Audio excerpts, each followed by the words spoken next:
yang berkaitan dengan materi kemuhamadiyahan. Pada kesempatan ini lanjutan dari materi yang telah disampaikan tadi lalu, yaitu uraian C yang berkaitan era kebangkitan dunia Islam. Mana pada pertemuan yang lalu telah disampaikan bahwa dunia Islam mengalami kejayaan, pernah mengalami kejayaan dan menjadi sentra peradaban dunia, di mana dunia Barat juga banyak merujuk kepada peradaban ya, dari dunia Islam ini. Namun kemarin telah disampaikan pada pertemuan yang lalu, setelah berjaya karena beberapa faktor mengalami kemunduran dalam kurun waktu yang sangat lama, berabad-abad. Hanya tidak saja dikatakan tenggelam, tetapi mundur, cukup mundur sekali.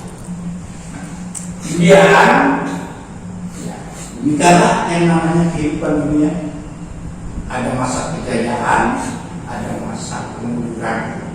Hal ini dialami oleh dunia Islam. Istilahnya ya, kalau jatuh itu ada yang jatuh terjerembab, tidak bisa bangun lagi, alias kehancuran. Tapi ada juga jatuh tetapi bangkit kembali. Nah, pada kesempatan ini Bapak ingin sampaikan, dunia Islam setelah berjaya mengalami kemunduran dan akhirnya mengalami kebangkitan kembali untuk meraih kejayaan seperti halnya kejayaan tempo dulu, walaupun sampai saat ini ya dengan kata lain masih belum bisa mencapai sebagaimana kejayaan tempo dulu. Ya, mari kita lanjutkan uraian C, era kebangkitan dunia Islam. Dimulai dengan ya, fase periode perkembangan dunia Islam setelah mengalami kemunduran, kemudian seiring dengan perkembangan zaman mengalami ya kemajuan, dengan kata lain zamannya modern. Periode modern dalam sejarah Islam bermula dari tahun 1800 Masehi pada abad ke-18 masuk abad ke-19 dan berlangsung sampai sekarang. Dari 1800 ke sebelumnya setelah berjaya, dengan kata lain periode kemunduran. Kemudian di awal periode ini, periode abad ke-18 ini masuk abad ke-19, kondisi dunia Islam secara politis berada di bawah penetrasi kolonialisme Barat. Jadi ada di bawah pengaruh ya, kolonialisme Barat, koloni ya. Jadi di mana orang-orang Barat masuk ya ke negeri-negeri Islam, kemudian dapat yang menguasainya. Dengan demikian, secara politis ya dunia Islam di bawah penetrasi kolonialisme Barat.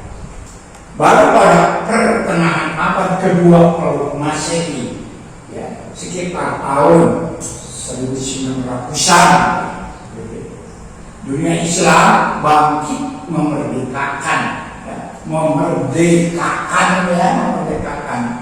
negerinya dari penjajahan Barat dan muncul pemikiran pembaharuan untuk memperbarui kondisi umat Islam, termasuk di Indonesia, di mana pada pertengahan abad ke-20 ini lahirlah perkumpulan-perkumpulan dan sekarang istilahnya Ormas Islam. Lahirlah SI, Syarikat Islam, yang didirikan oleh Haji Omar Said Sokro Aminato. Lahirlah Muhammadiyah yang didirikan oleh Kiai Haji Ahmad Dahlan. Begitu juga namanya NU Nahdlatul Ulama yang didirikan oleh Kiai Haji Hasyim Asy'ari.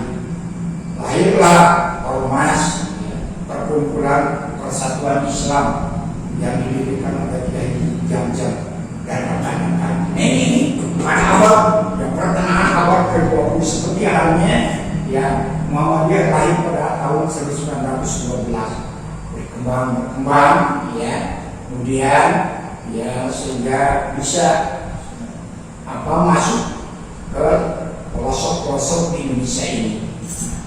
Di mana Indonesia ini pada tahun 1945 memerdekakan dirinya dengan proklamasi kemerdekaan yang sang proklamator adalah Bung Karno dan Bung Hatta, di mana kebanyakan pada waktu itu negeri-negeri Islam banyak berjuang memerdekakan diri dan merdeka dari belenggu penjajahan, termasuk Indonesia. Nah, kemudian ya, pada saat itu muncul pemikiran pembaharuan seperti ya Muhammadiyah, NU, SI. Ini adalah merupakan ya, organisasi perkumpulan yang didasari oleh pemikiran pembaharuan untuk mempengaruhi kondisi intern umat dan masyarakat bangsa Indonesia. Kemudian gerakan pembaharuan Islam muncul karena dua hal, ini garis besarnya. Pertama, karena kesadaran di kalangan di kalangan ulama ya, bahwa banyak ajaran-ajaran asing yang masuk ya, ke dalam ya, yang masuk ajaran Islam ya, dari pengaruh yang merusaknya. Diulang, karena kesadaran di kalangan umat ulama bahwa banyak ajaran-ajaran asing yang masuk dan diterima sebagai ajaran Islam. Ulang ya. Jadi padahal itu bukan ajaran Islam, tapi ya, diterima oleh umat Islam seolah-olah itu adalah ajaran Islam. Padahal tidak ada sumberannya dari ajaran Islam, baik dari Al-Quran atau hadis Nabi atau ijtihad ulama. Kemudian ya, sebagai ajaran Islam muncullah gerakan untuk membersihkan ajaran Islam dari pengaruh yang merusaknya, disebut gerakan reformasi ya, gerakan pembaharuan Islam. Kemudian yang kedua, persentuhan dengan Barat di bidang politik dan peradaban, menyadarkan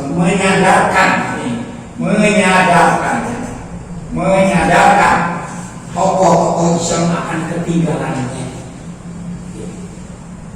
Karena banyak sentuhan-sentuhan dengan dunia Barat yang notabene sudah maju, ini menyadarkan tokoh-tokoh ya, dari kalangan umat Islam ya, akan ketinggalannya, terutama yang berkaitan dengan keilmuan dan teknologi. Nah, ini sehingga menjadi pemikiran tokoh-tokoh pemimpin-pemimpin Islam pada waktu itu. Kemudian ya, berusaha tokoh-tokoh pemimpin-pemimpin Islam itu untuk mengejar ketinggalan dalam rangka menciptakan ya, balance of power, yaitu untuk keseimbangan kekuatan antara dunia Barat dan dunia Islam, antara ya di kita di Indonesia yang notabene baru merdeka untuk mengejar ketinggalan dengan negara-negara lain yang sudah maju, terutama yaitu dunia Barat. Dalam situasi yang sulit, ya, karena hidup terjajah, lahir ide-ide yang disebarkan kepada umat Islam tentang pembaharuan. Ide-ide secara umum bertujuan ini, ya, dalam kondisi penjajahan.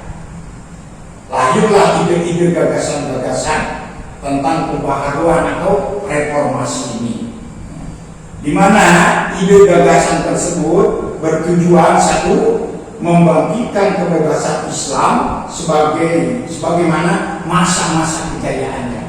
Jadi ya menyadari bahwa kurun waktu yang cukup lama, ya, umat Islam mundur, kemudian dijajah oleh bangsa Barat, bangsa Asing, maka timbullah pemikiran atau gagasan untuk bangkit kembali. Kemudian yang kedua, memperkuat ukhuwah Islamiyah, persaudaraan, persatuan antar umat Islam. Karena pada waktu itu ya persatuan, persaudaraan sangat kurang. Berpikir secara lokal, kepentingan kelompok, ya secara regional, masing-masing atau lokal. Maka perlu ya, memperkuat ukhuwah, persatuan dan kesatuan. Di dalam ya, sejarah Indonesia ada yang disebut Sumpah Pemuda. Satu nusa, satu bangsa, satu bahasa, yaitu Indonesia. Yang sebelumnya itu pemuda Indonesia itu pecah-pecah. Ada yang namanya ya John Slebes, ya, John Andalas, kemudian John Java, gitu. Tapi akhirnya dilebur menjadi pemuda Indonesia dengan satu tekad dan tujuan untuk Indonesia merdeka. Yang ketiga, memulihkan ajaran agama Islam dari berbagai kepercayaan dan tradisi yang bertentangan dengan ajaran Islam, menuju bentuk aslinya yang bersumber kepada ajaran Al-Quran dan hadis sunnah Rasulullah Sallallahu Alaihi Wasallam. Inilah tujuan ide-ide gagasan pembaharuan itu. Yang ketiga, yang keempat, memperjuangkan pendidikan universal secara umum, ya, kemerdekaan pers, menyampaikan pendapat, memperkuat paham nasionalisme, paham kebangsaan itu sebagai bangsa Indonesia, dengan menyadari hakikat sebagai pemilik tanah air yang tidak boleh diganggu oleh pihak lain, oleh penjajah, gitu ya. Juga menanamkan dan menyampaikan jiwa patriotisme, cinta pada tanah air, cinta kepada bangsa sendiri, dan juga berupa kekokohan dan kepahlawanan untuk bangkit dalam mempertahankan dan membela tanah air. Itulah ya diantaranya dalam penyampaian kesempatan ini Bapak sampaikan, ya, itu yang berkaitan dengan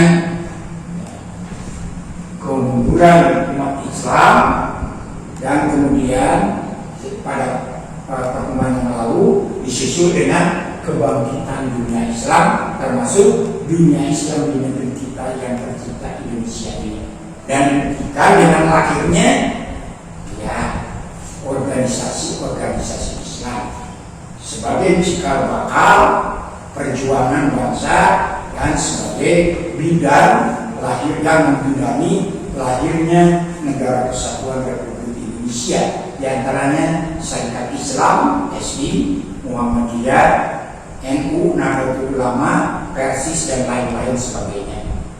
Sekian kiranya untuk penyampaian hari ini, mudah-mudahan hal ini ya lebih dapat menambah wawasan yang berkaitan dengan ke-Muhammadiyahan, dan untuk lebih ya komplitnya lagi bisa nanti disalin secara utuh apa yang disampaikan untuk mendapatkan materi Muhammadiyah. Sekian kiranya, mudah-mudahan hal ini bermanfaat bagi anda sekalian. Assalamualaikum warahmatullahi wabarakatuh.